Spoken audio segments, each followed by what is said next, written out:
Sistem pemilihan umum proporsional dengan daftar terbuka lebih dekat kepada sistem pemilihan umum yang diinginkan oleh Undang-Undang Dasar 1945. Namun karena secara konseptual dan praktek, sistem pemilihan umum apapun yang dipilih pembentuk undang-undang, baik sistem proporsional dengan daftar terbuka maupun dengan daftar tertutup, bahkan sistem distrik sekalipun, tetap memiliki kelebihan dan kekurangan masing-masing.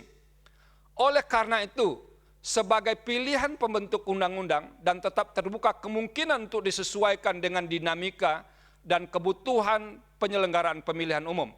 Dalam hal ini, jika ke depan akan dilakukan perbaikan terhadap sistem yang berlaku saat ini, pembentuk undang-undang harus mempertimbangkan beberapa hal antara lain yaitu: 1. Tidak terlalu sering melakukan perubahan sehingga dapat diwujudkan kepastian dan kemapanan atas pilihan suatu sistem pemilihan umum. 2. Kemungkinan untuk melakukan perubahan harus tetap ditempatkan dalam rangka menyempurnakan sistem pemilihan umum yang sedang berlaku, terutama untuk menutup kelemahan yang ditemukan dalam penyelenggaraan pemilihan umum. Ketiga, kemungkinan perubahan harus dilakukan lebih awal sebelum tahap penyelenggaraan pemilihan umum dimulai, sehingga tersedia waktu yang cukup untuk melakukan simulasi sebelum perubahan benar-benar efektif dilaksanakan. 4.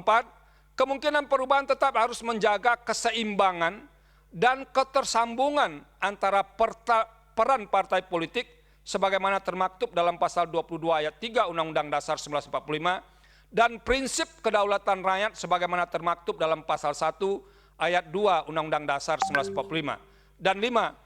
Apabila dilakukan perubahan, tetap melibatkan semua kalangan yang memiliki perhatian terhadap penyelenggaraan pemilihan umum dengan menerapkan prinsip partisipasi publik yang bermakna, meaningful participation.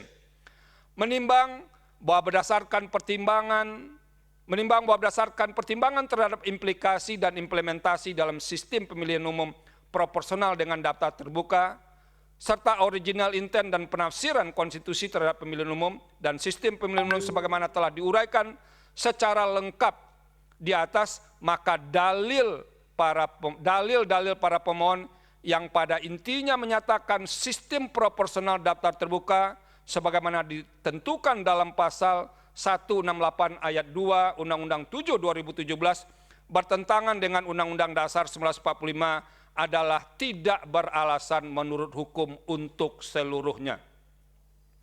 Menimbang bahwa oleh karena konstitusionalitas norma pasal 168 ayat 2 Undang-Undang 7 2017 telah dipertimbangkan dalam paragraf 3.35 di atas, maka terhadap konstitusionalitas norma-norma dalam pasal 342 ayat 2, pasal 353 ayat 1 huruf B, pasal 386 ayat 2 huruf B, pasal 420 huruf C dan huruf D, pasal 422 dan pasal 426 ayat 3 Undang-Undang 7 2017 yang merupakan konsekuensi logis dan penyebaran lebih lanjut dari norma yang diatur dalam pasal 168 ayat 2 Undang-Undang 7 2017 dengan sendirinya telah terjawab sehingga menjadi tidak relevan untuk dipertimbangkan lebih lanjut.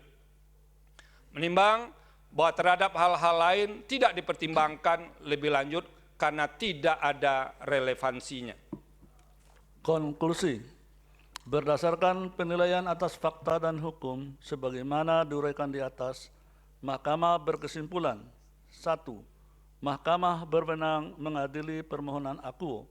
2. Para pemohon memiliki kedudukan hukum untuk mengajukan permohonan akuo. 3. Permohonan provisi tidak beralasan menurut hukum. 4. Pokok permohonan para pemohon tidak beralasan menurut hukum untuk seluruhnya. Berdasarkan Undang-Undang Dasar Negara Republik Indonesia tahun 1945 dan seterusnya, amar putusan mengadili dalam provisi menolak permohonan provisi para pemohon. Dalam pokok permohonan menolak permohonan para pemohon untuk seluruhnya.